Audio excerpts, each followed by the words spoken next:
Hello, good evening, and welcome to another Evening With. It's Thursday, so that's what I'm doing this evening, as I do every Thursday evening. It's not the end of the month, so the doors are not flung open to all of you. You're all welcome to come along, look through the windows, but the doors are still firmly barred, so you can't actually come in and join. Who can come in and join are some of my lovely patrons and gross group and channel members. So I shall welcome one of those who came in just after I pressed the button to go live. So he's been sitting there dancing along to the music. I can see. We welcome Dan. Hello. From geekrelabs.net.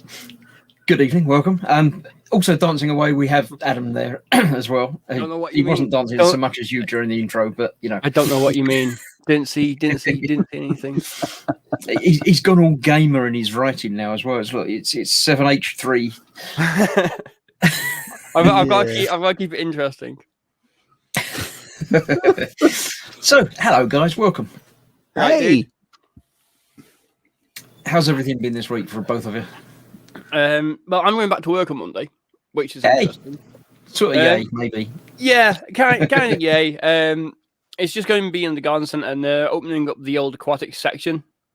So I think me and the head chef are going to be in the van doing deliveries. I'm going to be picking stuff up from grabbing stuff from other centres and bringing it back to ours. So it's going to be long days in the van, essentially, from what I can gather, for like 2 weeks, and then I've got a week off because they've made me take a week off, so people don't have like 5 weeks to take off at the end of the year. And then my car's just cost me 350 bloody quid. So yay! Yeah, but at least the car's working now. So, yeah, I mean, it was working before, but these are... It's, as you can tell from the price, it wasn't small issues. It was like something... It might have been a small issue, because big issues can be even more than that, so yeah. Yeah, so it's something came off the catalytic converter and something to do with my... I count 200 or 300 quid for an MOT as a decent... That's all right. Yeah, it's when it gets to 700 or 800 that you start thinking, hey. Yeah, it's just a bit frustrating, because I was like, right. But to be fair, now with me going back to work, I mean, if it might be part-time. It might be part-time. It might be full-time. It might just be for the 2 weeks. That might be it. But if I'm going to be back full-time, I'm in now, and that's it until we open the restaurant. Then with that, I'm going to dosh out some money and get the new iMac and get the new software and just upgrade everything. Because I'm at that point, I'm on 39 hours now. I might as well just, splurge and get it all done with. But unfortunately, there's not been much modelling this week other than what you're about to see. The Death Dread's built. It's built. It's in pieces. It's just not had a very good weather the past 2 days. So I'm just like, oh, well, that's wonderful. Yeah. Sod's law, innit? Yay! I have actually been this week, so I shall show that. Ooh. But yeah. And Dan, how's things been for you the last week or so? Going pretty well. The progress on getting the house. Now we're just waiting. Just waiting and waiting. Yes, the waiting thing, isn't it? Just doing the we have the unusual pairing of both Muse and Vamp in chat tonight as well. So welcome to the pair of you. Also, who else is here? William popped in just before we came out of the thing. Lord Barkley's here. And William's just gone now. So yeah, he was here, but he's back in a bit. So yeah, that's that. Yes, so this week I've started on another diorama. I've been putting some pictures up for a couple of pictures for my patrons and channel members to peruse, and been doing a bit more on it today. I had let me show. What shall I show you? I've got that, which I've just blocked in some colour on the wings, and then I've just spent a little while this evening tidying up the other one, so it's going to look more like that. Nice. Yeah, because but I had a big brush, so I thought I'd just get the middle bit done. And obviously the same on the advanced. That's the rubbish side, and that's the better side. So it's getting there. I have only been using. Yeah, pretty much. I did just. Hang on, you've said it now. Hang about. I've got to find my button. Yes, I did indeed just. Slap it on. There we go. See, and that's the X-ring, which I've just been using the stickers that came in the pack rather than painting. And the cockpit's not ideal, but it works all right. I've done a little bit of painting, and the engines were plain and bits here and there. I've still got to finish off tidying that up and doing things with it. But mostly it's just going to be out the box stickers and a bit of touching up here and there, a little bit of detail work. But mainly that to go onto the Death Star diorama, which I can't show you because it's over there, but it's getting there now. It's got the base and one side. I've still got to do the top bit and then paint it all. But that shall be progressed on through the next few days. Waiting for glue to dry and stuff, so that's taking the time. But I'm enjoying it. It's good. I had the diorama obviously in my head for the past 40 years because of Star Wars, but it's nice to be able to get it through and do it, and then everything's sort of coming together now. So yeah, that's been fun. Other than that, what else have I been doing during the week? Not so much. When I got the paint out to prime the Death Star thing, I'm going to be doing the E-models motor wagon thing that needs priming as well. So that's next in line to be started on over the weekend. So everything's sort of coming together and getting there, because now I've got a month basically till I've got to go back to work. So now that there's a time scale and a sort of an idea as to what's going on, then I think it's sort of kickstarted me into you've got a month, but you've only got a month. So yeah. Not that I can't model afterwards, because that'd just be back to more normal again. But so that's that. I've also been watching a few things on the telly and the YouTube. One of the things I thought we'd talk about this evening, which is convenient because we've got people from different parts of the world here tonight.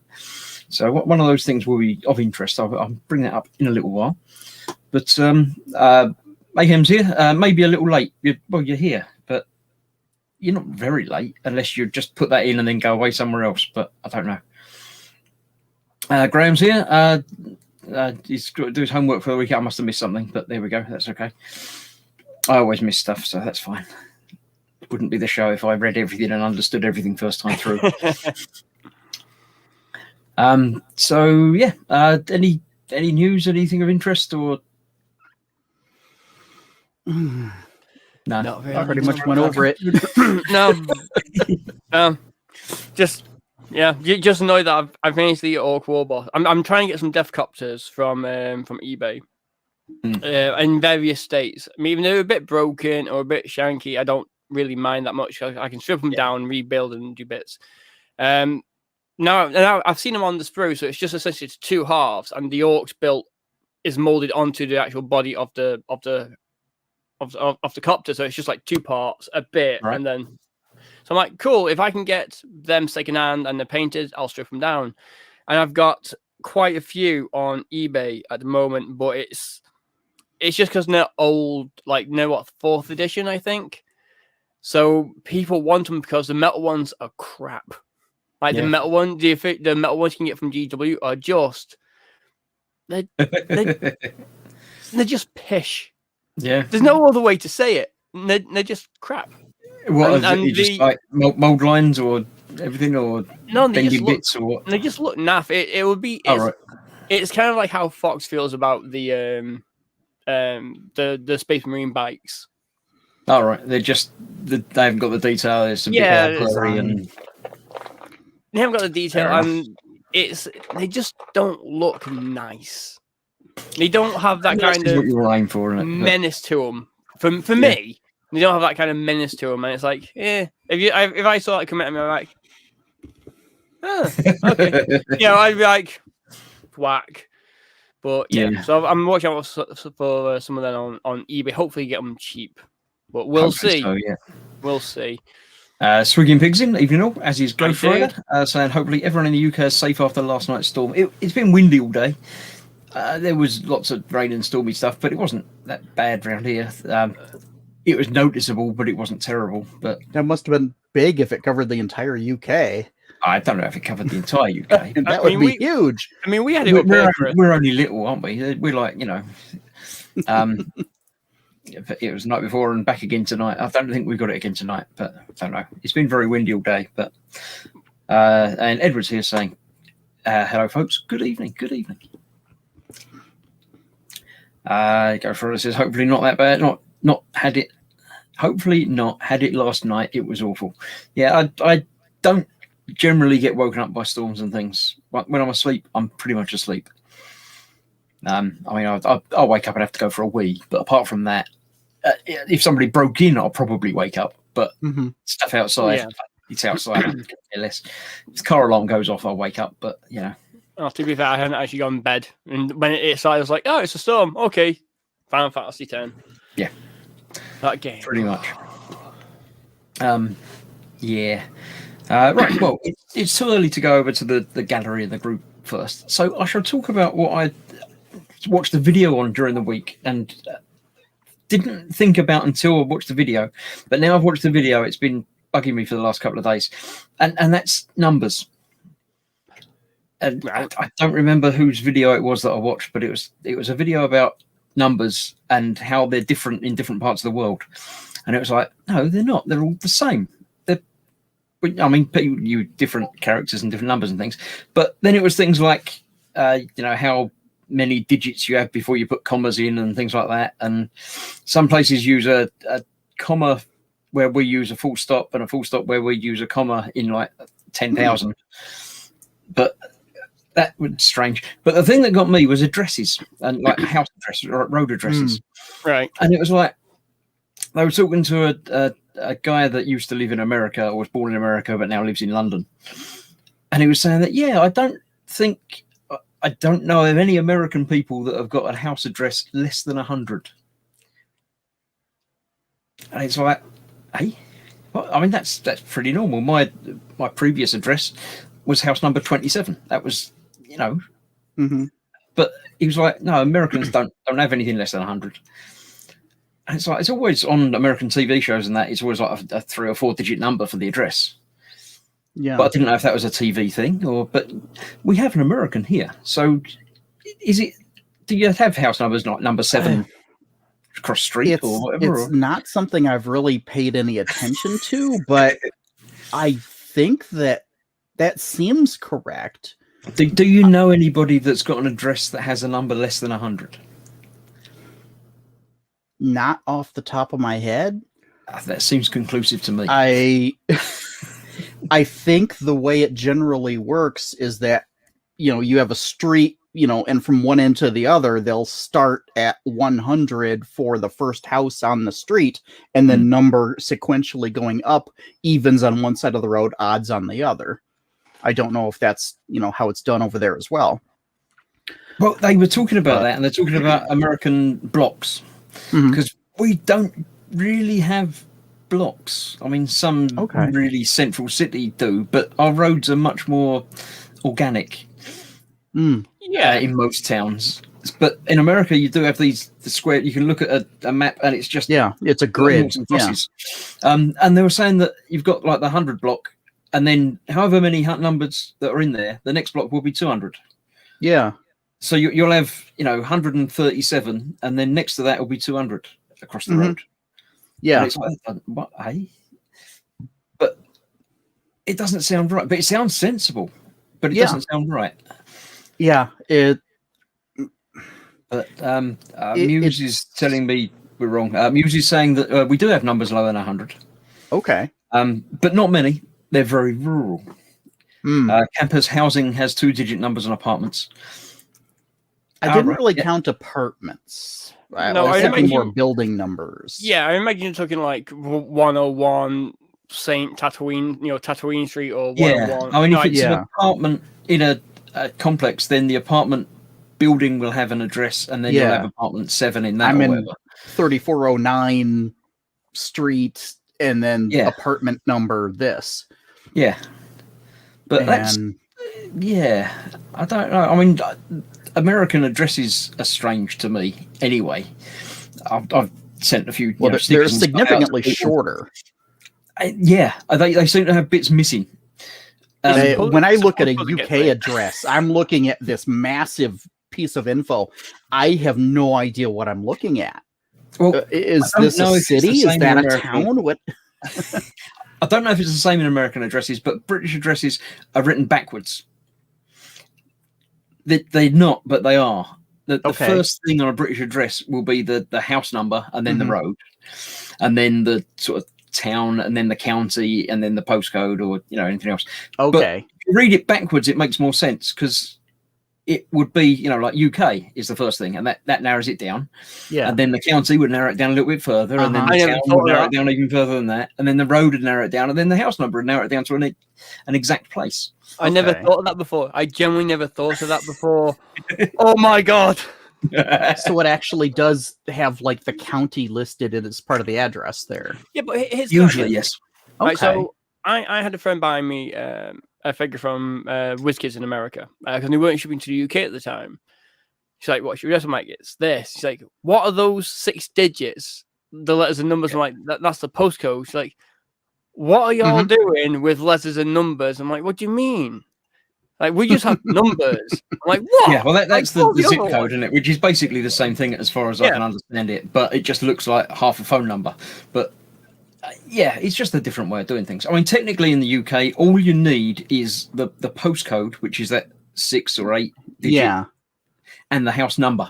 That would be it. Yeah, that would be enough. The postcode will get you to like half a street. Yeah, that's UK. A specific designation. Yeah, because if you have the database to look it's in, just easy. But like the first part of the postcode gives you your area, like your county, like CW is like Cheshire West. And and stuff like that. So that narrows it down. And so literally all you could do would be number 38, postcode, and that should be it. So, yeah, I might actually do a test for that. I might actually just like mail yourself something. It would work as long as people knew that was what you'd written down. Then it should work. But make sure everything's legible. That's the main thing. We have some updates on this. Edward says his grandfather's house was 60. Okay. Was that on like a normal street or? Yeah. And was it a fairly old residence? It was not rural. Okay. There you go. Some cul-de-sacs have single-digit addresses. So do some neighbourhoods. Okay. I can imagine if it was town in the middle of nowhere sort of thing with 3 streets, then they might well start at 1. But yeah. I think maybe if it's a street that just doesn't have that many houses on it, it would make sense to have lower numbers. I mean, most streets in the UK are similar in that it's odd numbers on one side and even numbers on the other. Okay. Yeah. But not all streets. The street that I work in, for instance, the numbers run down one side and back up the other. So that makes it helpful. We're at number 4. Next door is number 5, then number 6. And over the road, you've got 49 and 50. Yeah. I mean, if you know it, you know it. And you'll soon figure it out by looking at a couple of the addresses. Yeah. But there isn't any legal requirement to it being any particular way, but it's very strange. I think maybe sometimes they've just gone, let's do it this way, and let's be. I think sometimes though, when you see a long street, like when I was in Aberdeen, like that, the main street there is just huge. I mean, it can take you like 30, 40 minutes to walk down it. So there you've got like it goes from one side, just 1, 2, 3, 4, like numerically, and then it does like 10, whatever on the other side. Yeah, so Chaos is saying that streets are. I'll go back to that one. Numbered from the most recent intersection. In these cases, numbers progress sequentially from each intersection, but skip to the next set of numbers at each cross street, usually in sets of 100. So the first block may start at 1 and continue up to the next block when there'll be 100, and then 200, and so on. I think that's what the video was saying, although they were saying most places don't start at 1, they start at 100. Yeah. So in most towns, there wouldn't be a less than 100 block. It'll start at the 100 block. But I don't know, if you then build an extension next to that way, then would you call that? Then you could have a 90s block. 100? I'm guessing maybe what about like in the suburbs? I mean, is that the same? Is that like 109, 10, or is that just like 1, 2, 3, 4, 5? Because I'd imagine the suburbs being like quite different, because we're not talking about blocks in suburbs, are we? We're just talking about like regular streets. Yeah. Modelwork says if you're really lucky, you'll live in one street that has 2 postcodes. A lot of streets have 2 postcodes, but like one end of the street will be one postcode and the other end will be another postcode. Oh. That's not uncommon. Quite often, if I'm putting in my address into an online thing or whatever, and you can put in the postcode, it'll then bring down a drop box of select your address from this. Yeah. Okay. And it won't start at 1. It will be close to my number. Your postcodes narrow it down much tighter than our zip codes do. It would seem so, yeah. Yeah, because ours, we have like in the city I live in, there are like 4 or 5 zip codes for the city. Jeez. And it gives a general chunk of the city, and then you use the rest of the address to narrow it down to the exact location. That's the benefit of using letters. There's more of them. Yeah, that So it makes the first half of our tighter postcode combination. The first half will give us a quite well. The first 2 letters will give you a vague area that's quite big, and as soon as you put the number after that, then that will tie it down to an area of that, and then the second half I don't think makes any sense. It doesn't go up or down or anything. You can be next to another postcode that's got a completely different second part to it. Yeah, I think the second part's just completely random, isn't it? Really, Yeah. I think it's just like, yeah, let's give these letters and one number. Yeah. And then some places do things in their planning. In the city I live in Sioux Falls, going north and south, the streets are numbered. Yeah. So you can start. You have Fifth Street at the top at the north end of town, and then it goes down. I'm off of 49th.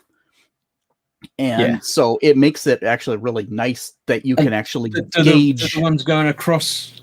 Like those the word of it changes in alphabetical or something. Or I don't believe so. I don't think it's ranged in that way. It's just general. I know it was in some towns, and that was how you alphabetically going. So it makes it a grid. Albert Street and Burt Street and Charlie Street. That does not appear to be the way going east and west, but north and south they have it numbered. If you could do that, and then even go into a brand new town, if someone tells you I live on the corner of Charlie and 4th. Then you'd know, it's there. Yeah. Without even looking at a map, you just know it. That'd be brilliant. But I mean, UK maps don't work like that in the slightest. The roads aren't straight; they curve and bend, and really I mean, there's loads of roads where you can be going down one street, and it'll be 3 different streets. Yep. Oh, they change names. Yeah, you can be going down like High Street. Then it can be Patrick Street. It'll just change halfway down, and it's like, wait, what now? And it might have been because way back when it might have been like 2 blocks type thing. Because where I live, it's a block. It's it's like that, and it's one of a few around here off an old high street. So what I think might have happened at that point is that when they've been building up, like in a city or something like that they've got rid of the gap and then just made it one straight. Towns join up and other roads might merge, and then 2 towns become one big city. Yeah, exactly. And that's what I'd imagine. Yeah. I mean, I'm not a town planner or anything. I'm just having to guess at this, but it makes sense. It seems logical that would be the reason. This is where we're all completely wrong. It doesn't always come into it. Muse says in the 70s we could mail people in Yugoslavia with just a number and a country name. Now the place exists but with a new name. That'd be like phone numbers. Obviously phone numbers used to be shorter because there were fewer phones. Yeah. You could just phone an area and then it'd be I want to phone Yorkshire 317 or something, and that would be a person's phone. You would tell the operator town location and then usually a 3-digit. I remember when. Oh, go on, Chris. That's right. Muse just says every other street is one way. We have one-way streets. We have that in a lot of college towns, particularly are one way. And just all I love college towns, but I hate driving in college towns. You'd hate Manchester. You would hate driving around Manchester around here. Milton Keynes would probably be worse. I don't know though, because that's kind of very blocky though, isn't it? Because it's very blocky, but it's not intersections; it's all roundabouts. Yeah, I mean, it's not too bad. I mean, you have a block and you have concrete cows. What more? And you have the Milton Keynes Bowl. What more do you need? True. But when I went down to meet a friend there, when I used to play World of Warcraft, I'm like, dude, is this like town just full of roundabouts? It's like, yes. It's like roundabout, off one, another. Like, I don't even know where we are. It's like he went to a bike shop because he does mountain biking. And so we went to the main shopping centre or mall. And then he was like, oh, we need to go to this place. I'm like, okay, we have to take 3 more roundabouts across the street. Like, dude, what is going on? Yeah. Why am I doing that? Yeah. Chaos says, my street is 800 yards long, is known generally under one street name, but is actually broken into 4 different street names. So, yeah, it starts off as Long Street, and then it progresses into George Street, and then, yeah, it's... Yeah. Long Street, not Long Street, slightly shorter street, Short Street. Yeah, long medium length street, yeah. Yeah. Halfway Point Street. Yeah. Roundabouts are kind of a plague that has spread over here now. Yeah. Where planners decided that they're cheaper because you don't need to power a street light. So there's no traffic lights involved. So they're just cheaper to build it and it's just done.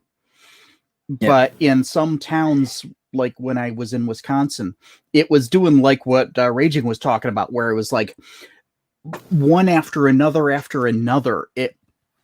It was so frequent when they first started putting these things in that you would see tire tracks just going right across the middle of it. Because people just don't know how to use it. They're not common here. Don't worry, people over here don't know how to use them either. The trouble is, in America, you'd be driving around on the wrong way as well, wouldn't you? So, yeah. I saw something. I can't see what I saw. There it is. Mayhem used to live on a place that was an avenue, a crescent, and a place, all in the same road. Now, wow. We have the different names of roads. Which, like the first bit is the name, and then the second bit would be the description part of it. So, road is just a road. An avenue would traditionally have trees running wider. Down each side of it. Yeah. A close would be a dead end, a cul-de-sac. A crescent would obviously be a crescent shaped that would just join up to the same road twice. Yeah. But that seems to not apply so much anymore. They seem to be just going for roads now. Yeah. Or whatever sounds better. Yeah. The similar designations over here. We don't use crescent, but we would call that a circle. All right, yeah. But it's only half a circle. But but anything with that general shaping to it, they would just call it, whatever circle. All right. And because it curves around to reconnect again. What would be in the middle of that? Probably houses. Yeah. All right. I mean, here generally a crescent would have like a green, a park green type thing. It would be small. It wouldn't be a big thing. But yeah, I mean, now they probably would put houses in it. But most of the time now you'd have a crescent and it would have a little green in it for the houses. Wouldn't have big gardens or anything. So yeah. But it just really interested me about the house numbers and stuff. It's like, you never really thought about it like that. Yeah. But it is different. I think I prefer the American way of doing it with the proper rigid, straight lines across ways and everything. Some of it seems just unnecessary for, like, why would the county name actually be necessary? I don't. Maybe just tradition. Just another way of narrowing things down. It as I say, from the end backwards to the beginning, just gets smaller and smaller and smaller. Yeah. Yeah. It says what we have are not proper roundabouts in town where they have lights and they're powered with solar. Yeah, we've got a lot of roundabouts that they put lights on. Really? I've not seen that. Just because that seems kind of defeating the whole purpose of having a roundabout. Is it in Leicester, I think, and I think people might know this, there's a roundabout which has 8 different roundabouts for the roundabout. Yeah, there's one of them. Like, there's one of them around here a bit, not quite so bad, but yeah, there's like a huge roundabout where it joins onto the motorway. But around that, there are 4 or 5 different mini sort of roundabouts where other roads branch off to that. It makes sense from getting lots of roads together to join the big road. Yeah. Because you can't have multiple junctions that close together. But it's, I mean, it's very strange. I mean, that type of thing is a pain, but sometimes it's, generally roundabouts aren't an issue, like getting on motorways and stuff like that, and just getting around, not too much of an issue. But when you have a big one and like 5 small ones around it, that's... I'll just avoid the road. I'll just like, well, what's a different way? So I don't have to go this I way. need to go that way anyway. It's fine. Yeah. So, Lord Bartley brings up an interesting question, saying you can turn right at a red light. You can't do that here. You can't even turn left at a red light. When it's a red light, you stop. Yeah. Okay. See, I know we have it where red means stop. it'll be a red turn for right. Usually means you stop, you look, if it's safe, you can turn right. There will be a sign that says specifically if you cannot. That's letting people take, is it safe? Yeah, I reckon it's safe. It'll be all right. If there's no one there, you turn. But it's like a stop sign then. We just have an extra little bit on our lights though, where it's like red light, orange, green with an arrow to say, okay, if you're wanting to go this way, you can now have go turn arrows as well. Yeah. But most of that for us is because we have people crossing there, whereas you're not allowed to cross the road many places in America, right? You got proper. You can't just cross the road; you get done for it. Oh, that's jaywalking and stuff. Completely and nonsense. Is that? I have never once encountered anybody who has been ticketed or fined or cited at all for jaywalking. Really? Because I've all the shows like you guys out. I've always thought that was a thing because you see it all the time. Like I got arrested for jaywalking. Like there was some show and they got arrested. Never once in my 49 years has that ever been something I have witnessed. It was probably a thing in the 50s. It's a lie. Yeah, they tell you as a kid, always ever just cross at the intersections because, that's where it's safer to do so. Yeah. But every day, people will cross just wherever it's convenient for them. You see, yes, we're learning things, Chris. We're learning things. Yeah, I like to learn things. Yeah, it's. Oh yeah. William says roundabouts are to keep traffic moving. I saw a thing. I don't know. It might have been a MythBusters or something where they did traffic variations. They did things like roundabouts and stoplights and things to see which would be the best and the most efficient at getting traffic flowing. And I can't remember which one won. I think it was a MythBusters episode because I think they did. I think on that same route they did not in the same episode, but they did another episode and about just turning left. Like, just all you do is turn left or always turn right. And I think there was an episode about lights or roundabouts, but I'm not sure. Yeah, it was like delivery drivers or whatever. It was the that they had. We have they UPS had routes specifically that only turned right.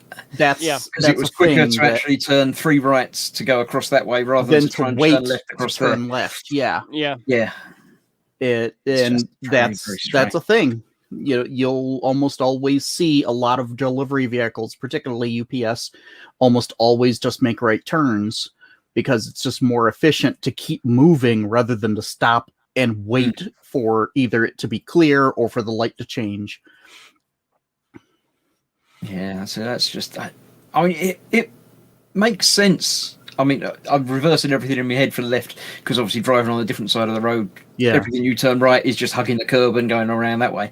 Whereas for us, that's the most dangerous thing across the flow of traffic and everything. But turning left would be exactly the same. Yeah, it's crossing the flow, and so that's.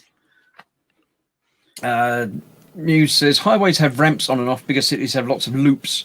Roads are different all over. Yeah, I mean your highways. I get confused. Highways and interstate are different. Yeah, interstate literally means it's a highway that is large enough that it flows through from one state to another, usually in multiple places, usually through multiple states. I live just south of Interstate 90, which connects through from Wisconsin all the way through, at least through Montana. I'm not sure if it keeps going all the way to Oregon or not. I mean, I've got no idea. How long would it take to drive it? Is it one of these things like 3 weeks or something? Yeah, it would be multiple days. It's 8 hours where I live to get from one end of the state to the other. My brain doesn't cope with things that Yeah, scale. It's it's just crazy. yeah. The thing is, that it takes us what? It would take Yeah, me and like this an hour is- to drive down to London. I think maybe Yeah. like an hour down to London. And, Yeah, and I I mean, live in the Great Plains, so it is just open and flat. What's the speed And limit there? on those kind of highways, they set it to 80 miles an hour. Right, but on a So- normal, if it wasn't a In town, 65. highway, but I don't know. On an interstate, it'd be high. Yeah, because there's going to be very little to interfere with your driving. Right. In some When we states, see the it'll be videos of these 70. people driving through the desert on just on a road, a small, Yeah. fairly small road, but a road going straight through the Yeah. middle of nowhere. That would be a highway, Probably. and that would be 80. That's up to the individual state. It will Oh, okay. change because when we go from one state to another on 90 in Minnesota, which is right next to us to the east, it's 70. Right. As soon as you cross into South Dakota, it becomes 80. Okay, that's interesting. When you take a loop off to a in-state highway that comes down to town, then it's down to 65. But if you stay on 90, it's 80 all the way through the state. Yeah, I mean that makes sense. I mean, Yeah. I understand that your states are obviously huge, but they're sort of separate from everything else. Although Yeah. they're all together, They but all have their you've got own individual jurisdiction to make those restrictions kind in of taxes laws. and Yes. tax rates and things like that, and everything Yep. else. But yeah, so I mean, there's almost individual countries. In certain ways, yes. That's part But of the not- whole strife that goes crazy about politics is that states' rights versus federal, and Yeah. that's where a lot of it goes completely bananas. You know, sometimes I'm really glad I live in England because it's just like that sounds like so much hassle. Just like states' rights, you know, and it's just like For this the is most just part, it. it's perfectly safe to just ignore the majority of it. Right? You worry about where you live. Note to self: Oh, go yeah, to that's America, right. break all the laws. Well, apart from that, if Blame Dan. the states Will are, do. the states are that big that if you're living in the middle of one, there's a good Mhm. chance that you're very, very Yeah. rarely going to leave it anyway. Yeah, Yeah. Because you have But, to you know, go for 8 hours to get to the other side of it. but that's where flying comes in, though, isn't it? You guys use flying like we use buses. Yeah. You guys get planes like we get buses. Yeah, exactly. If there's somewhere that's more than, you know, say a 18-hour drive or something, you'll usually look into a flight to somewhere nearby. If it's more than an 18-hour drive in here, then you've been driving for 10 hours in the water. Even north to south? I mean, it's Yeah. Yeah. wow. I don't know exactly, but I could drive to Scotland in a day, easy.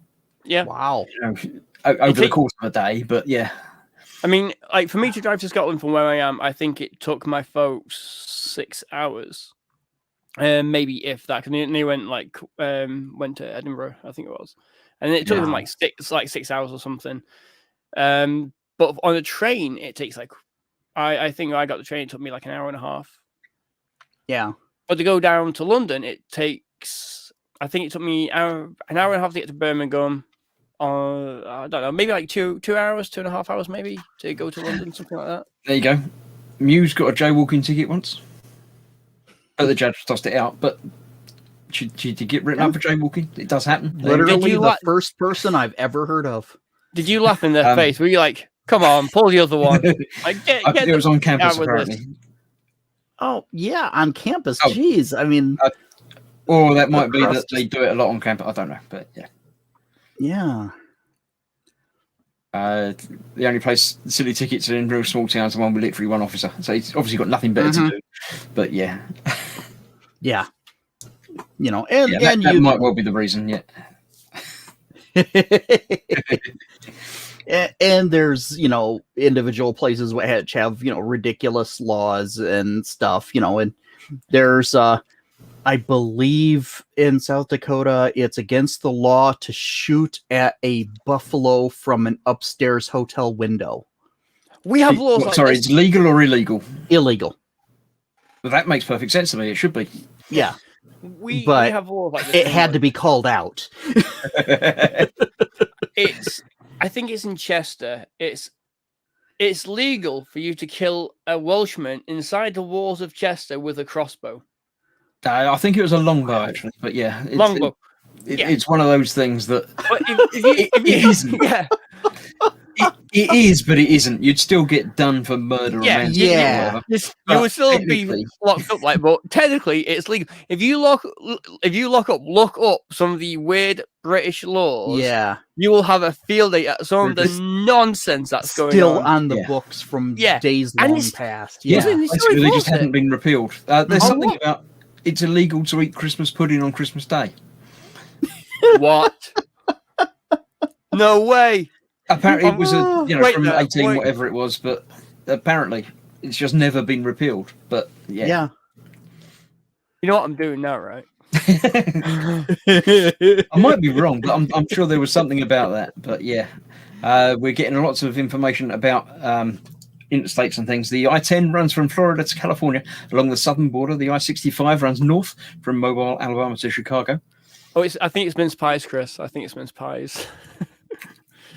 I've just done a quick Google search now. It might be. Yeah, that might be it. Still, it's just as crazy. Brilliant. Absolutely As the brilliant. I-94 connects to the 23, I can drive directly east to west or north to south. Highest speed here is 70. Yeah, I mean, we apparently are metric, but we still use miles per hour for roads. Really? I'm not sure why that is, but we do. In South So I Dakota understand here, what you're saying when you say 70 miles an hour. That makes Yeah. perfect sense to me. it's Uh, such the- a tourist-heavy state because we have like Rushmore and all that. Our streets, our highway signs for like 90, the heavily trafficked ones for tourist stuff, they actually have both kilometers and miles listed. Really? Yep. Cool. No, I don't have a problem with that. I prefer metric for stuff. For But- smaller scale things, it just makes sense. Yes and no. Metric makes more sense when you're having to Mhm. convert things millimeters, centimeters, meters, Mhm. mile, Yeah. kilometers. But I don't know how tall I am in metric. Hmm. Not a clue. I Sure. know I'm 5'7", but I don't know what that is in real money. It just throws me completely. But if I ever have to fill it in, I have to calculate it and work it out. And why aren't decimeters a thing? Decimeters, would that be 10 That would be meters? 10 Tenth of a meter? centimeters. 10 centimeters. I've been You go confused with from things like a that. centimeter to a meter. Yeah. Technically, there should be decimeters in there, but it's not used anywhere that I've seen. But is bi-weekly, is that twice a week or every 2 weeks? That's designated by whoever's saying it. But it shouldn't be. It should I be know. a It fixed should be thing. something specific. Wait, I'm trying to work this out in my head. Hang on. Is it every 2 weeks? That's the same thing. No, it could be twice a week or every 2 weeks. Right, I'm with you. Yeah. Right, if I So say if say bi-weekly, bi-monthly, if I then say that's every bi-weekly, 2 weeks. if I say bi-weekly, I reckon. Well, I don't know. Every 2 weeks is the most common. I think that is the thought most of common it. usage. But- Bi-weekly, every other week. Can mean But twice a week. biannually, Yeah. would be every 6 months. Yeah. Or every 2 years. Every 6 months. Oh, I is the can't be way dealing with that- it. No, I'm out. I'm going. I'm out. Broke him. Awesome. This is the escape room all over again. 0001. No, no. Muse says that our entire country can fit into a state. It wouldn't surprise me yet. Mayhem says it's a 6 to 8 hour drive from Edinburgh to London. Really? Wow. Yeah. We're a small So, island. Don't forget. I didn't We- even think of it being that small. It really is. Yeah, we're Because- tired. I mean, it isn't. But America's just so big. Yeah. Is the better way of thinking about it. Which, I mean, when you hear about, the flat earthers and stuff, is like, you can't see the curve, so it doesn't exist. I don't think they understand just how. Oh yeah, tiny they have no minuscule they concept don't. of are. scale. Yeah. I actually had a conversation with a flat earther a couple of weeks ago, and Oh dear. Yeah. Oh Uh-oh. God, it was amazing. When is your court hearing? It was over the internet. Of course, it's over the internet. These people don't meet face to face. But I said, so I got a picture, and it's like I got a picture of a basketball zoomed in. It's like, what is this? Like, it's flat. I'm like, okay, zoomed out. Slight curvature. It's still flat. I'm like, no, but okay, zoomed out. Like, you've changed it to a basketball. I'm like, oh, you dumb. Mm-hmm. Yeah, their brains are just wired in some bizarre way that they just will not accept the reality. The scale is just beyond their comprehension. It's got to be something hardwired into people in that you want to feel important. You don't want to be so small and insignificant to everything. That, I mean, in the state of, you know, your town, you're quite small. But when your town is the size of that in a state or in a country, and then you think that country's also got to fit on the globe, and the globe has got to fit into, and the distance between planets and stars, it just, people don't want to feel tiny and insignificant. Bob says Britain, no, Bobbins, sorry, Bobs. Britain is so small. Australia, everywhere is at least 800 miles from the next city, unless it's Alice Springs, which is over 1,000. Yeah, there's so much empty space everywhere. Yeah, but even in Britain, when you go for a long drive, you know, more than an hour, you'll go through countryside, and there'll be empty fields and stuff, and it's huge and empty, and it's like, why am I living in a house? How is this working? How is this tiny place once like the center of the world? Bobbins has done some research for you, Adam, there. He says it's with a longbow, but only within the city walls and only at night. The mince pie thing is a myth. Oh, there we go. Only after 5 p.m. Mayhem does say it's with a crossbow. I'm sure it was a longbow, but you know. And Bobbins says he lives in Chester, so he should know. Or you won't ask how many Welshmen you've killed. Well, no. Yeah, we will not ask you to. I tell you what, though, I am looking forward to going when we can all go out and everything. There's a fair few places I'm looking to visit again. Like Chester's one of them, because I like Chester. And I used to go to the old Warhammer store there when I was a kid with my dad, and we used to have great times back in the old Road Trader and second edition days, and good times. Chaos says, I love this stupid British law. It's illegal to be drunk in the pub. Well, yeah, technically it's illegal to be drunk in public. So, yeah, it does sort of make sense. I mean, the pub aren't allowed to serve you if you're drunk. Yeah, they should have a cutoff. The landlord's discretion as to how drunk he's drunk, or you know, anything else like that. But yeah. Muse says, I forget the road number, but I can drive around the entire border of my state. But I have to cross a bridge to continue going around our upper peninsula. So how long would it take you to drive around your state? Which state are you in, Muse? Real question. I don't recall that. I don't remember, but yeah. I think it was Texas, wasn't it? I can also use both my hands as a map. I don't understand that either. Is it like because the roads or lines, or I don't know, but yeah. Bi-weekly is every 2 weeks, apparently officially. That weekly, yes, but annually, I think could go either. You know, and Chaos does say if it's it could go both ways. And that's we'll end the stream tonight. Language is fun. Yeah, the roots of languages astound me and astonish me as to how words branch off from other words and common meanings that are the same. It's just really, yeah. My head hurts. Somebody throw a shoe at Chris. Technically, it's my fault, but yeah. John says bi-weekly is twice a week. Every other week is once a fortnight. Fortnight is a word that now has been co-opted by the game. Yeah, never use again. But I really wasn't wish used very much before that. We had it over here. I wish fortnight was a term that was used over here because it's a nice, practical sense of time. I really like it, and I had used it from time to time just to see the looks on people's faces, and then to explain it to them. How did it start out as road numbers and get to flat earthers? Yeah, we just got to. We talk about everything. How does anything work? How it's one of those like it's like when you're bored and you watch YouTube and you're like, you might like this. So you go from Muse watching is in Michigan, apparently. okay. So you go from watching a video about model painting to the extinction of the universe. It's just one of those deep dives you go on, and it's like, click, click, click. Are you going to tell us what shape Michigan is now? It is literally shaped like a mitten.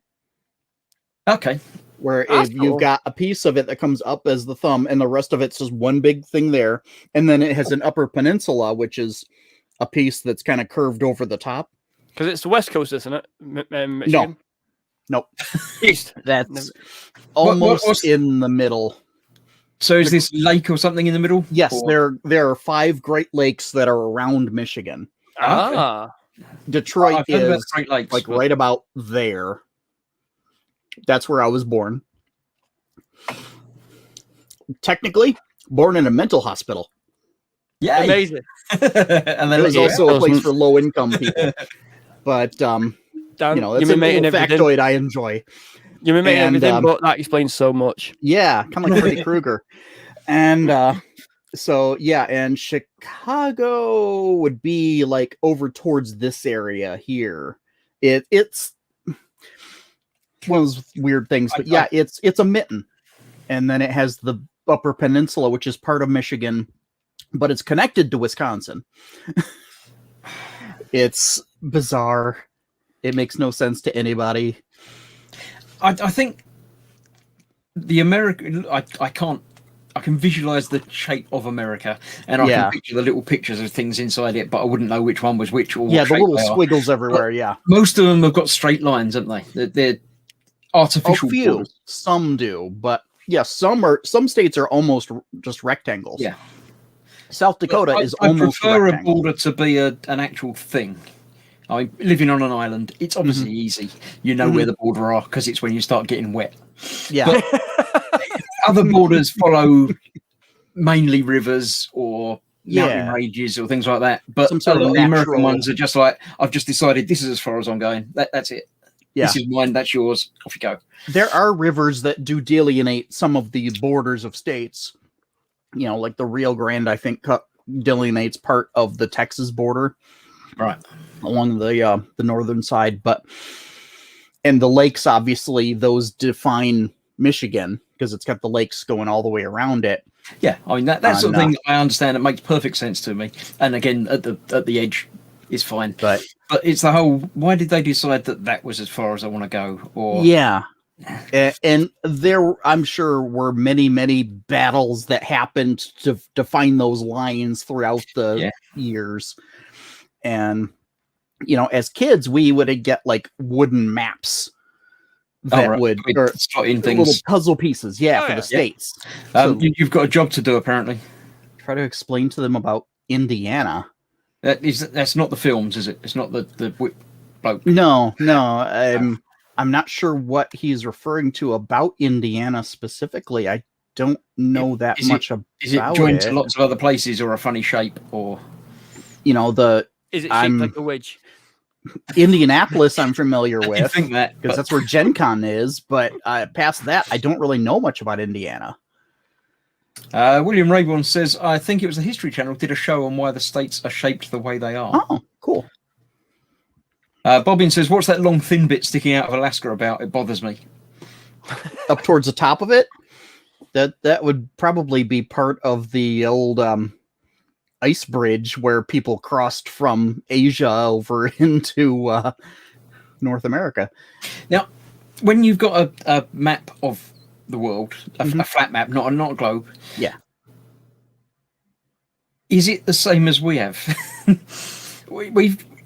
England is sort of in the middle a bit, off to the right a bit. You've got where they center where the map was made. Yeah, America's on the left edge, and we're sort of in the middle, and the rest of the world's over there with Australia on bottom right.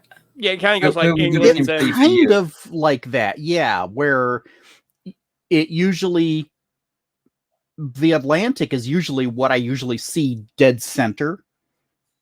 I'm rubbish at geography, same as us. Yeah, the Atlantic is what's between you and me. I know Atlantic and Pacific are the two big, but I don't know which way around they go. The Atlantic is what's between UK and US. Okay, yes, yeah, that's pretty much the Yeah, same. that's Where about that's right, going yeah. down the middle, and then the North America is over on the left side, Yeah. and then Europe and then Asia goes over towards the right side. And usually Asia is like split in half. Yeah, essentially it's America, peasants. Yeah, America and everybody else. Yeah. I can't remember the name of it, but there's a word for it because of the way it's presented on there that changes the size of things. Yeah, the scale is on completely. a globe, things are different sizes. I have seen it accurately done to where, like, all the other continents can fit inside of Africa. It just doesn't look right, does it? But that's geographically, that's what works. Yeah, They literally will all fit in Africa. It's staggering to think of that. there was a thing about again, flat Earth type things about pictures of Earth from space, and people were complaining that America fills up so much percentage of it, and it shouldn't. It should only be this big, but it's all to do with how close the camera is as to when it takes a picture. That's all And perspective. that blew my mind. It's like, well, surely you can see half of the world from wherever. You can see half of a basketball from wherever, but you can't. If you get closer to it, you can't see so much of the edges. It just makes the big. It just throws. And get far enough out, you can't make out those details. So, have you ever watched Behind the Curve, the Netflix documentary about? Yeah. No. 15 It's per hour. brilliant. Muse says it's perspective, but Bobbins comes in with the word that I remembered. Yes. Mercator. It's the sense of scale things because it's flat. It has to. Yeah, but it's very confusing. Yes. Right. Enough madness. We'll go on to the group because we need a little bit of sanity in our brains. And it will let it all settle down and simmer for a little while, and then we can come back to it afterwards. But yeah, it'll let my brain reform into an actual functioning brain instead of the drooling that I have in my head right now. That way due to GMT and timelines. Not really, because if it was, then GMT should be on the far left, wouldn't it? We'd have to split UK down the middle and start at nothing and go across. But or was it put it in the middle? Center it, Zero? yeah, but it's not quite. Strange. Anyway, the gallery. I shall add it along here, and I'll be quiet for a little while because the first few pictures are from Adam. Bloody hell! Fantastic! My first group of orcs are done. Hooray! Woo-hoo! These took longer than it should have done. It really did. I made some bad calls with building these. I should have left all the arms off and got more base coated, and then stuck them on. Yeah, but that's not the fun way. Yeah, and then I thought, I want to do all the trousers and that. So I did all the leather bits. And I was like, hang on, I've got to do the bodies black yet. I was like, that's a bad shout. I should have just done all black and then done the leather detail. So next time, I know, but still fun. Got some weathering. Did all the checkered patterns by hand. Nice. Yeah, I think we can see a couple of them in a minute. The kit does show its age, though. I mean, it was done in 24th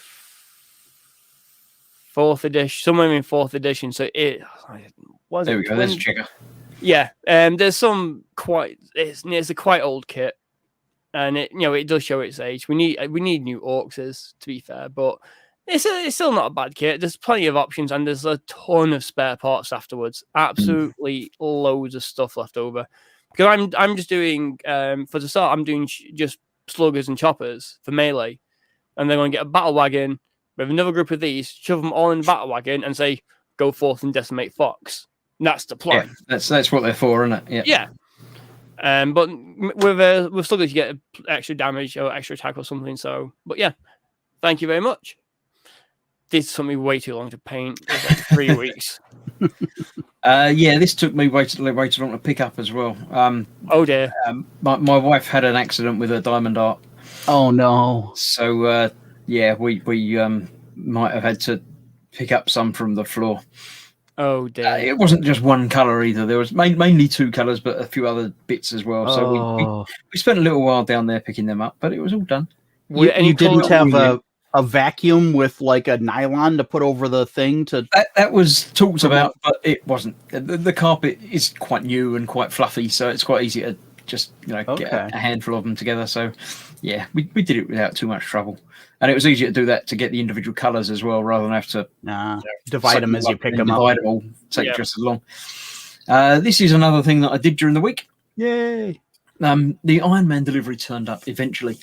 I heard Spid shout about it from here live when the package turned up. Yeah, it was fun. The foot and the head are from the first 2 issues. The next 4 issues turned up. The 3rd issue was the entire right hand, which is lovely. It's all articulated. The fingers all have multiple points of articulation. It's got a light in the palm, and it was just lovely. Fairly complex to build, but still fun.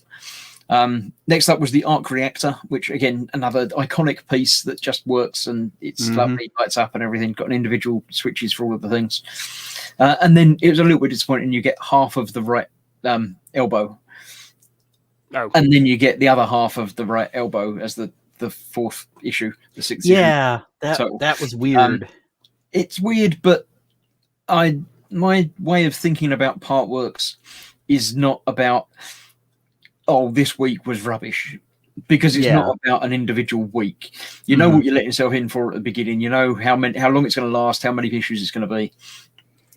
Some issues are going to be better than others. I mean, the head, especially as they were selling it at like £1 or something, they're losing money on that straight out the door. The hand, there's no way that would normally be 1 issue, but they obviously do it to get you in and sorted. But I doubt very much that the other hand will also be 1 issue. That will spread over 2, possibly 3, I would have thought.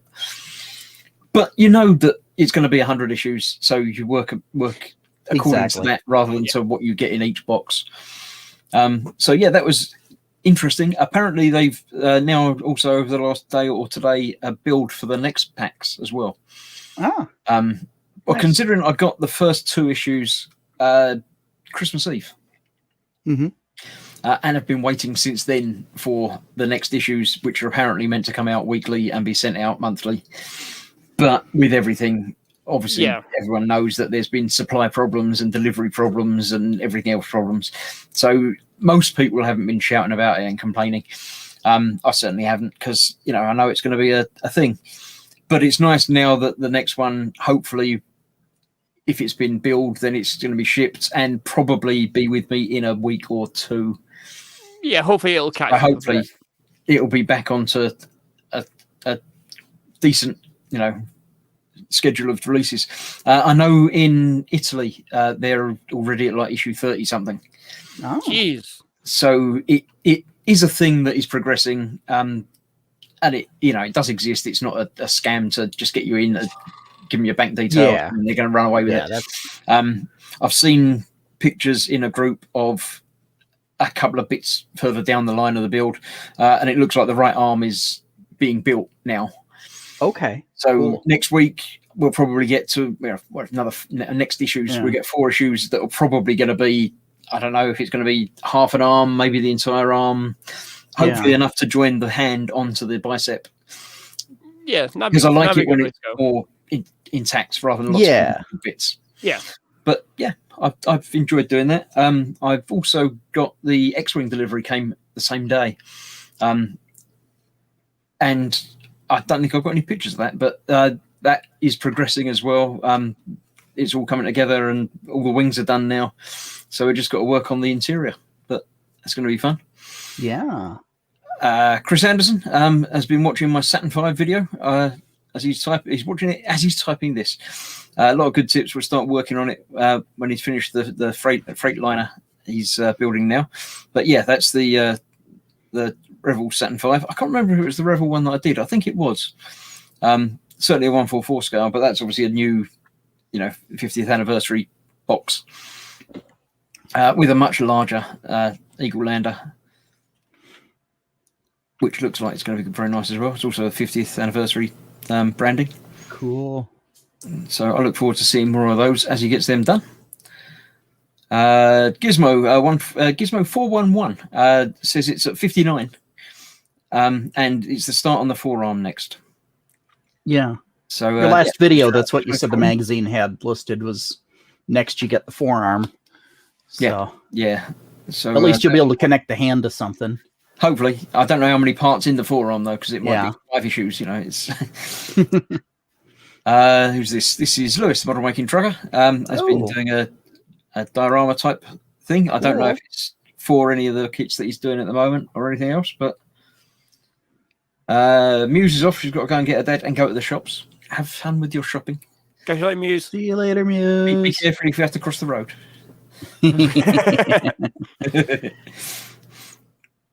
I thought it was pushing a lawnmower or something then, but there seems to be someone else. I don't know what that is. What's it built out of? It looks like styrofoam to me. Yeah, I was thinking that, but you can't. I don't know. Yeah, it looks like plaster as well, though.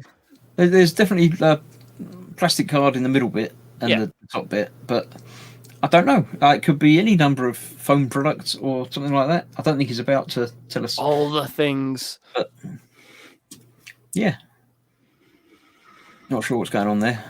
I'm sure there's a story.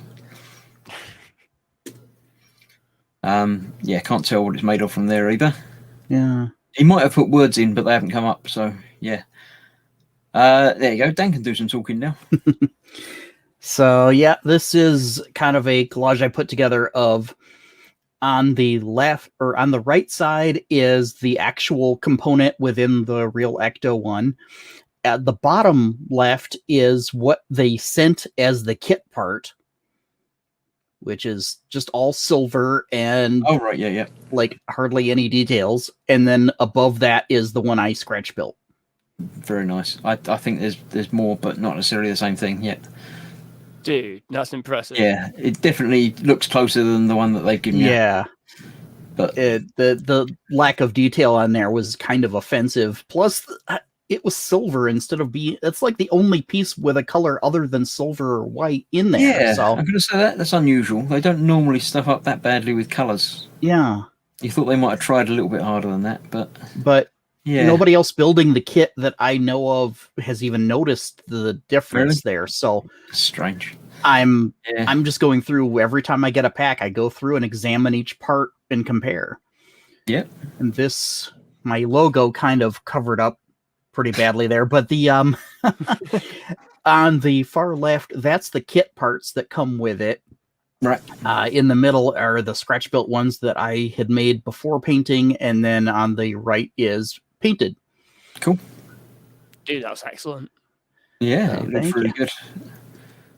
For some reason, it's not going to the next picture. There it is. Yeah, there's the field radio that goes next to the jump seat. Up in the corner there on the upper right, that's a picture of the actual radio.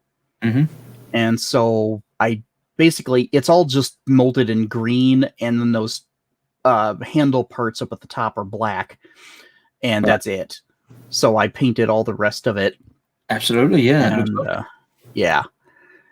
And added then the rods that go between the black handles, because those are on the actual piece, but those they weren't there at all.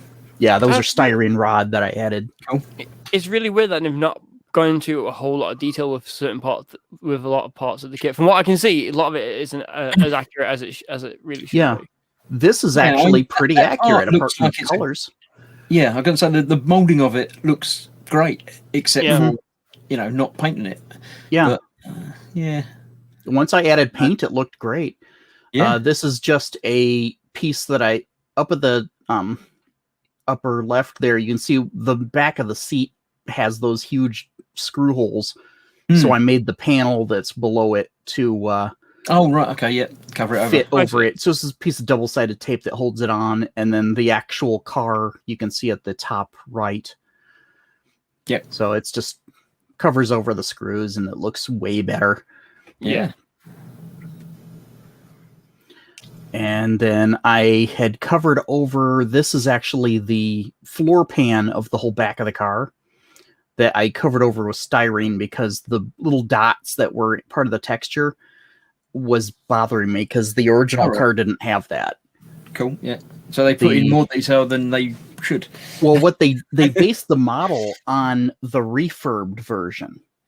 They did in 2015 or something, they rebuilt the car from the ground up almost. And it now has that texture back there, but it didn't in the 80s. The picture below it is actually a picture of the car before they refurbished it, and it's just smooth metal. Yeah. So I put that styrene on top, and in fact, I just spray painted it silver right before the call. So I'm gonna then dull coat it.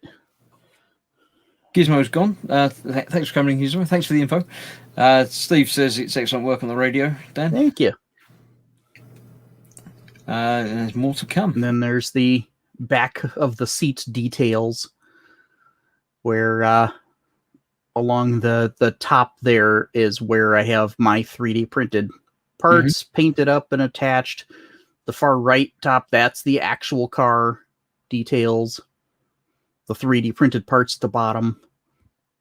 Yeah. Before painting or working with them. Dude, that's nuts. That level of detail is insane. To go into and might pick it apart, and that's awesome. And I've done way more past that because I've added a lot of the wiring back there now we'll too. See that again. Keep that handy. We'll go to that full screen in a little while when we finish. Okay.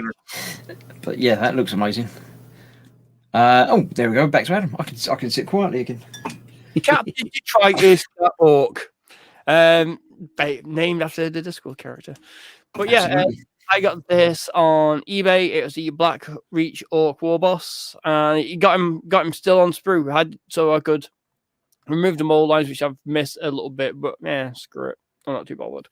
Yeah, it was like 12, 13 quid new on sprue. So it's like win. Yeah.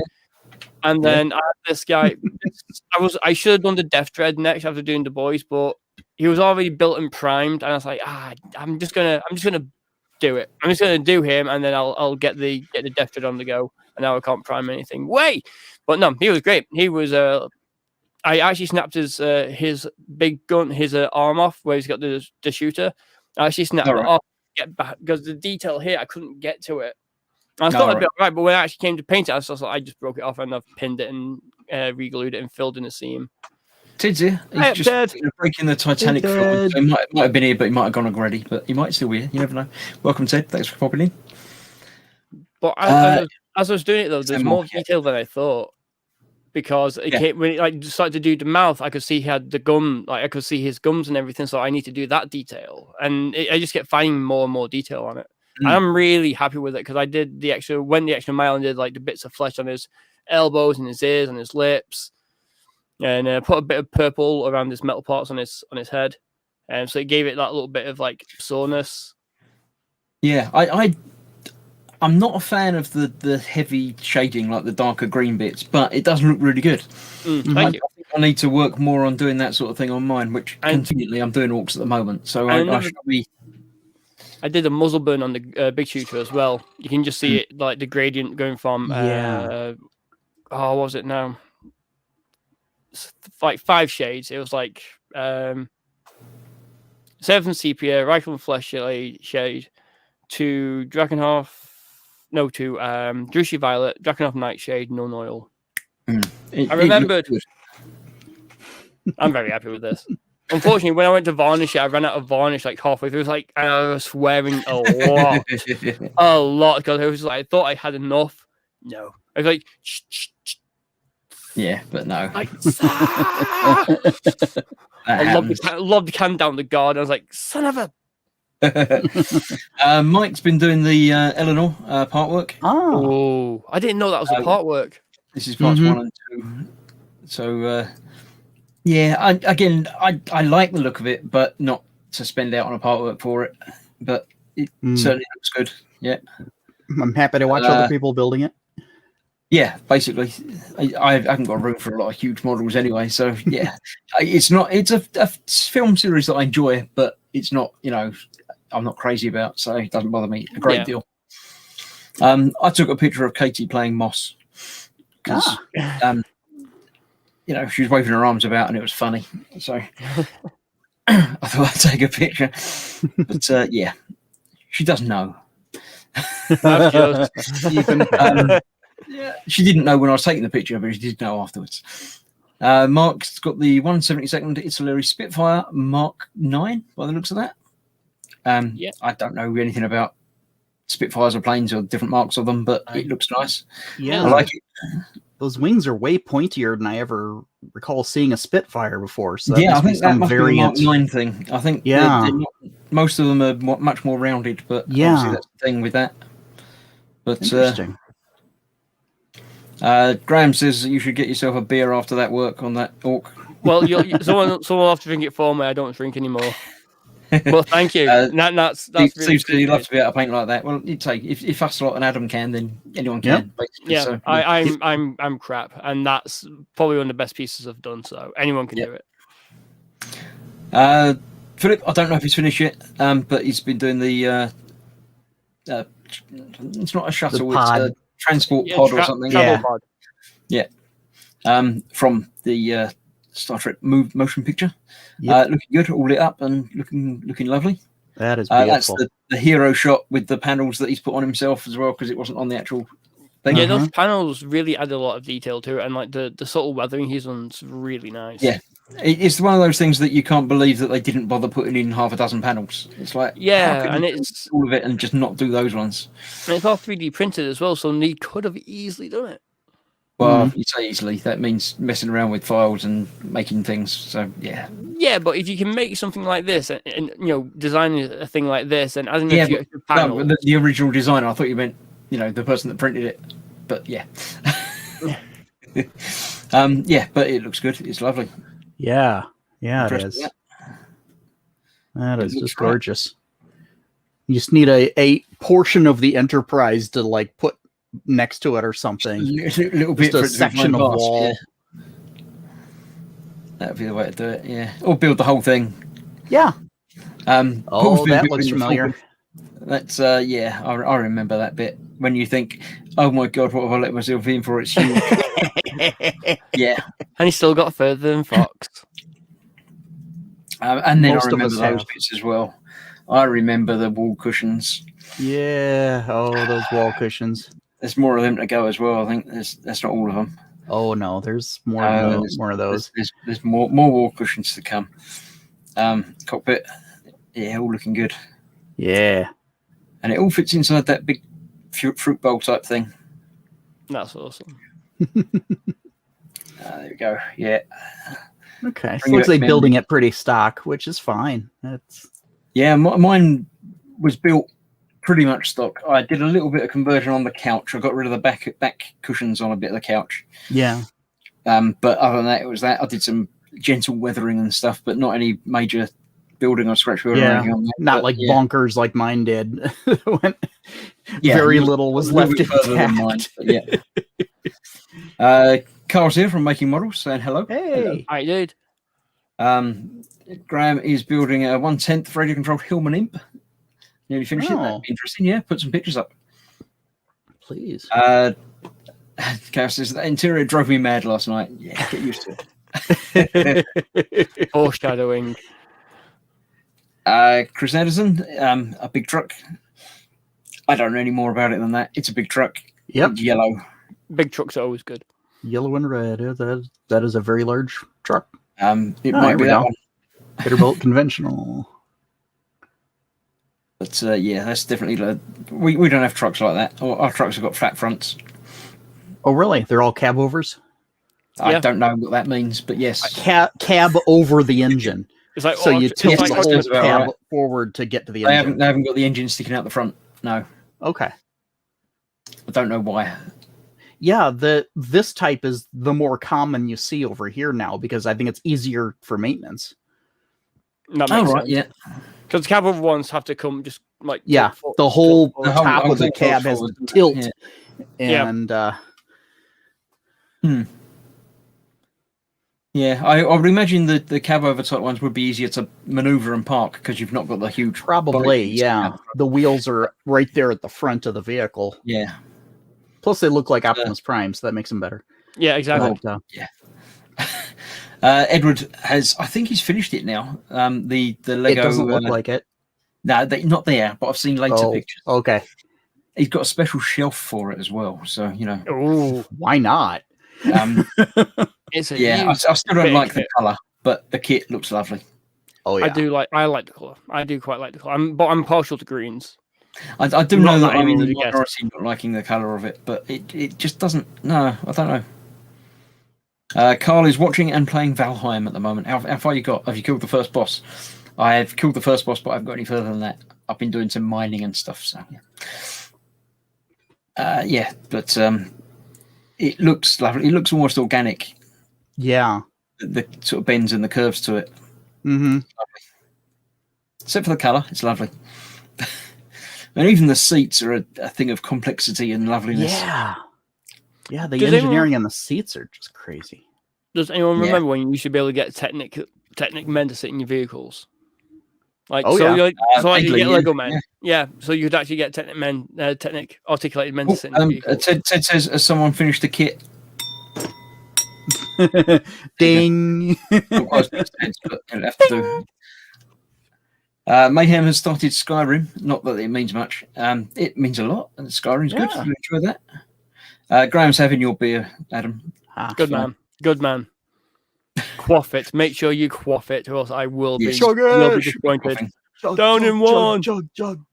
Carl has finished the first boss. He's now building a proper long house as he can level the ground properly. Yes, remember to put walls around it, like spiky walls, because otherwise apparently you get invaded. I haven't done that yet, but yeah. So yeah, you see, it's been built. It doesn't take very long to build these, does it? It's just every time I click a button, it gets a bit more built. It's quite clever.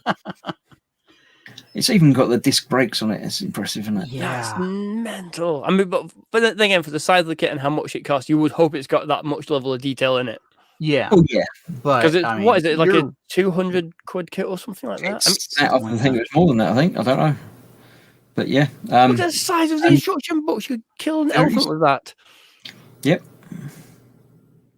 Everything opens. Oh, that is That's just lovely. beautiful. Yeah, it's very nice. All the taillights are all picked out, and I like it. Now, if it was in red, it'd be lovely. I'd probably go and buy one, but maybe even black. Black would be good, but yeah. I don't know if I'd want black because you wouldn't make out a lot of the details. It would all I just don't know, but blur you'd know together. there. It'd be fine. If the green was a bit darker, I'd be more okay. I'm okay with the color, but I think it was a bit of a darker green. I'd be more okay with it. Or orange, classic orange. Yeah. But look at the size of it. Yeah. That And is as I say, gorgeous. custom shelf. Oh, that looks Nice. good up there. No, that's a crazy. I mean, from that you can actually, because I think I might be wrong, but I'm guessing that's the box from the Gundam. I'm guessing that's the actual box from it. Yeah, looks like it you might can cut out. be. Yeah, right. So you think how big the box for that is, Yeah. and then you see that you Well, can. it's that. Yeah. It fills your bench, doesn't it?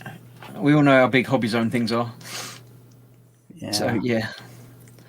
And he's got another shelf, and he just says, "I put up a second shelf and question mark and dots and things." So I'm thinking he might have something else that's huge to come onto it at some point. Oh, there we go. He's just put another. So look, Bugatti. Nice. Nice. That's a nicer color as well. I always like the front ends of those. That's interesting with that Like the giant arched horseshoe, yeah. grill. Yeah. But I really do like the blue on that. That's Yeah. So he hasn't finished that one yet. Because he only did that thing a couple of hours ago. But yeah. Yeah. Oops. That's mine. That's the teeny tiny X-wing. So the stickers look all right. They're not ideal, but they go down quite well. I wouldn't have a hope of doing the twiddly thing on the gun. Yeah, I was just noting the spiral there actually looked pretty good That works for that scale. That's what I think speaks volumes about the Bandai stickers that if you show me that without telling me the stickers, I wouldn't have known they were stickers. They look really nice, and they're really nicely done in the way that it's not obnoxiously like, here's a sticker. Thunk. Yeah, they're not so thick that they're like exactly. panels. Yeah, so I've started doing some painting on it. The silver bit of the engines and the middle bit with the R2 in it, I'm in the middle of painting and touching up, and there will be a wash all over all of it to bring it all together and make it look a bit more Star Wars, a bit more used, but not quite as used as the other one that I've got, which is different. And I'm shocked. I'll show you when I come back to me. But there's differences between them. I didn't realise. William has been doing. So I think this is an RC cover that he's going to have to make Yeah. from the inside and things. I don't know because it's frosty. They're not normally frosty. But I don't know any more than I can show on the picture because Planning out a paint scheme there. Carried over. Flames and lightning. Yeah, why not both? I'm curious as to what's happening with this because this I think is going to be a lovely thing. Protective film. Yeah, I don't know, but yeah, we look forward to finding out more. Yeah.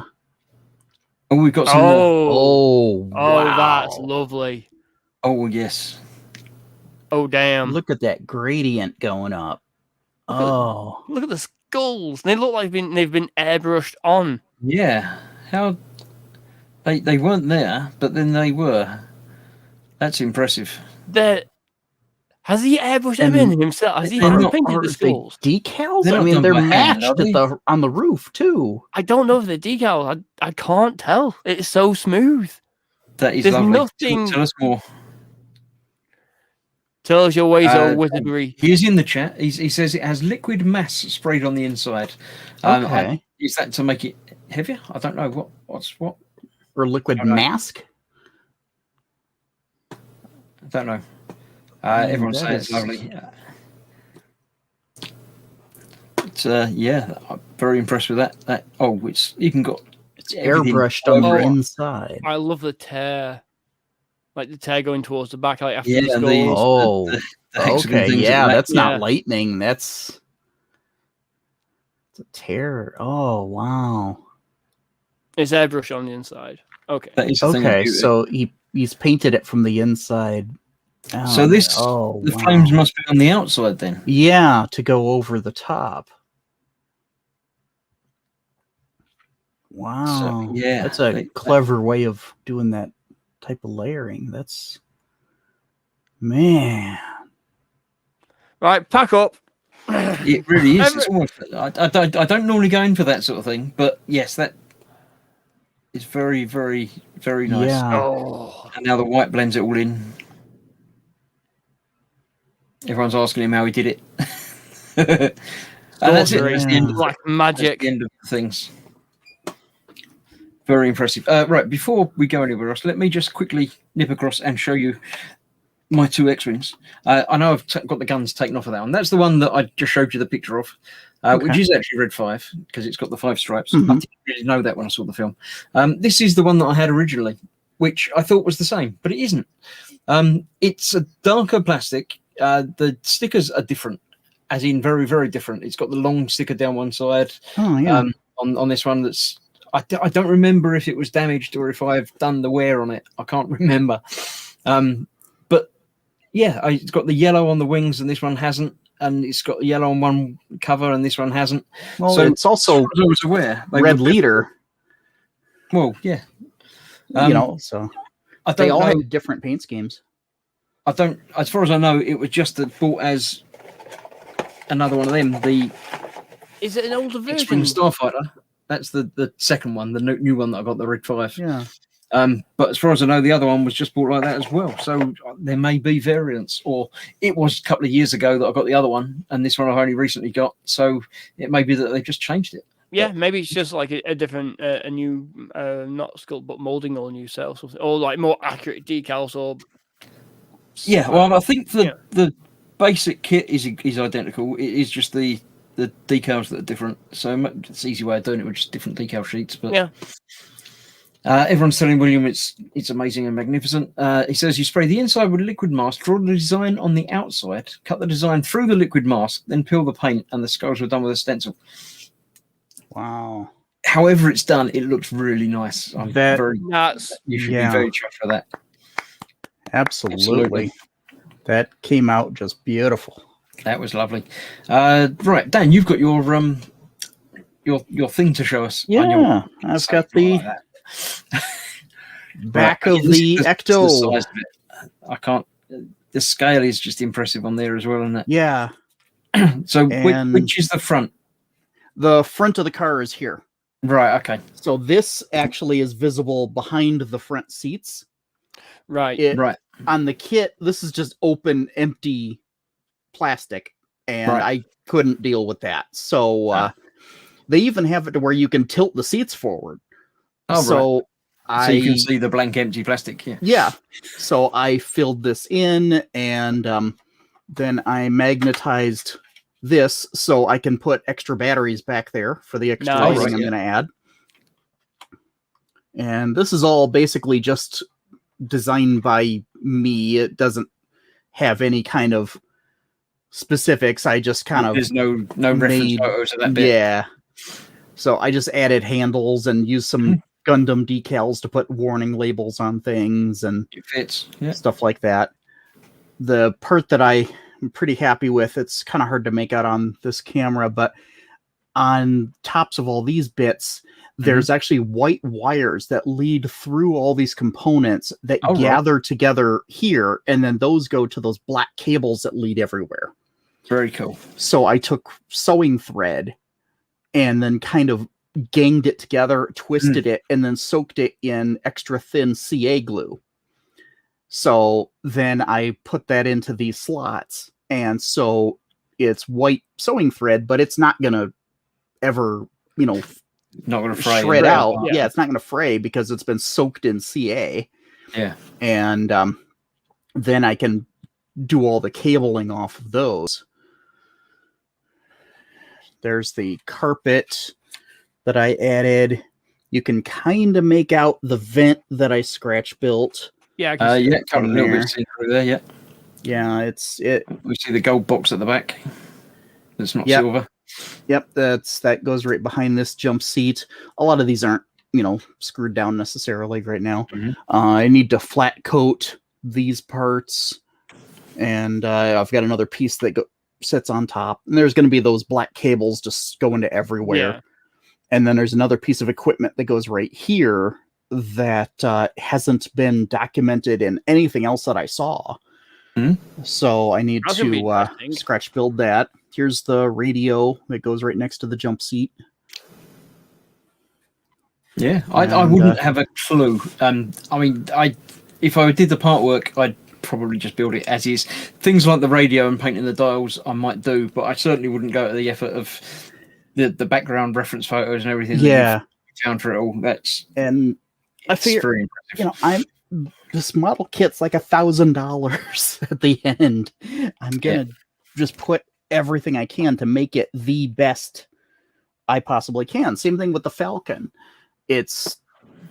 I plan on doing the entire interior of it. After we move, I'll have the space to start working on it again. Yep. And Ted's got a question for you. He says, when you soaked your thread in CA, did it fizzle and get hot? At one point, yes. Surprised the crap out of me. But CA gets hot anyway, doesn't it? When it activates. Yeah. It was at a point where the thread actually I had it twisted so it looked like bundled cables. And it kind of like shrunk down to where it was kind of knotted up weird. So I pulled it back out again. And at that point, it started smoking. And it really surprised me. I did not know what was going on there. We're like, crap. And thankfully nothing, caught fire or anything, but it was hot. And I don't understand the physics of that. It's the chemical reaction of CA glue actually drying and activating. It gets hot anyway. If you just put a blob onto something, or put it on the back of your hand even, you'll actually feel it heat up. But to actually make it smoke would be a bit scary. Yeah, it's quite impressive. I actually nearly set it on fire, but well done.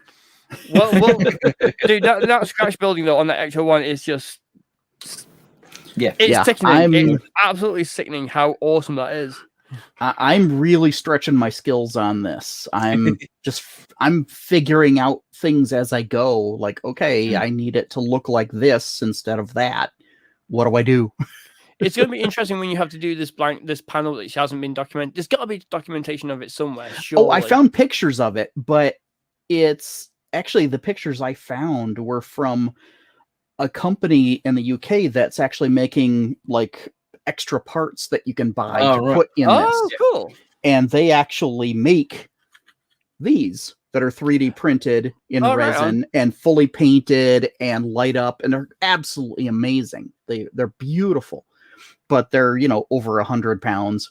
Yeah. And they have this other piece of equipment I'd never heard of. And I managed to find in one reference photo, you can kind of make out the edge of it that, yeah, it's there. I don't know where they got their info on what this is, but they said what it's called. So I searched for it, looked it up, and went, okay, here's a picture of it. Now I can make it. Brilliant. So very impressive. Right, it's that time again. So we shall finish, basically. We've had fun tonight. We learnt stuff. Yeah, a lot of stuff. We made our brains ache a little bit, but that's all for the good, I'm sure. Absolutely. Probably. I think next week we'll take it a little bit easier and not do any deep searching questions. Yeah. okay. We'll go back to colouring. Back to colouring and talking about food. Yeah, Yeah. that'll be all right. So thank you for joining me. I shall remove Adam first because he's the first one that my mouse has landed on. Have you got any other plans or streams or anything coming up? I don't think I'm going to be streaming next week. I've got to see, essentially, because I'm at work. I don't know if I'm going to be in for my full 39 hours or if I'm going to be in part-time. It might be that I'm doing 3 days and then that's it. For the next couple of weeks. It might be that I'm in for 39 hours. I don't know if I do, because the next stream I want to do will be Resident Evil 2. If I do that, it might be on a Thursday afternoon. I don't think anyone streams on Thursday afternoon. No, I think that's earlier today, and Yeah. I haven't seen anyone about. But Yeah, I don't so know. Sure. my music lesson normally ends at about at 4. So maybe I'll stream for like an hour and a half, something then. But I'll see what happens. I mean, to be fair, absolutely. if it could be that I stream from 12 to 2. Michael just come in. Evening, we're just going now. Oh. But you can always rewind and watch back from the beginning again. Just make sure you're sitting down because we talk about numbers and houses and stuff. And Yeah, things. yeah. But yeah, other than that, nothing planned other than waiting for a nice day to prime the Death Thread, which is I'll just bring him up because everything's in pieces. Nice. All his arms in pieces. But good thing is, for anyone who's building this, who plans to build it, you don't need to magnetize the guns because I'm having it as so I've got 2 claws and 2 guns. Right. The guns fit on and off without you having to magnetize anything. Like you did the supports, you still need to glue in or magnetize, but the guns just slip on and off. That's convenient. Yeah. Essentially, it's the bar is a pin with a bit there, and you just hook it on, slide it on, and so I can do all the guns, which is great. Watch out for that on the YouTube and the channel and the Instagram and the Facebook and all Veggies Mod Love. Not spelled like this. This is it's not more normally, but yeah. With the words, not in the link. Yeah. I had to be Williams says, hi everyone. Williams got a Facebook page, Liquid Motion RC Graphics. So go and have a look at that. Ooh, right. You should be able to join the group as your page as well. That Yes. should be a thing that should happen. So try and do that. If you have trouble, give me a shout. We'll see about Do it on getting a an desktop. invite sent out. But I think you can do it on a desktop, but not on mobile. it gets confusing. I can Facebook. Yeah. I've got 3 pages that I'm admin on and owner of and things like that, and the modeling one is the one that I want to join groups as, and it always lets me join as the other 2, but not the modeling one. It's like, which group would you like to join? I'd like to join that one. Right, okay, you can join as this or this. It's like, no, I want to join as, no, you can't. It's just not an option. No. Bloody annoying. Bobbin says it's been a good show. Everyone's remembering to put your thumbs up. Put your thumbs up, everybody. It's always fun. Hal says, great show, even if my brain is fried from the numbers. Wendy says, thanks, Chris, Dan, and Adam. Goodbye, everyone. Keep safe and well. Thanks for being here, go and check Wendy's pages. He's done some brilliant work. Absolutely, yes. Go and check that. So I shall remove Dan from, not remove Dan yet. I'll talk to Dan, but I'll remove Adam. But the room will stay open for you if you want to hang around. Absolutely. So thanks for coming in. See you soon. Cheers, Chris. Lay dudes. Bye. And then Dan was here as well. You don't normally do live streams and stuff. You just turn up on here, don't you? But yeah, I'm hoping to try and do some of that stuff after I get moved and actually can have a setup that'll allow for it.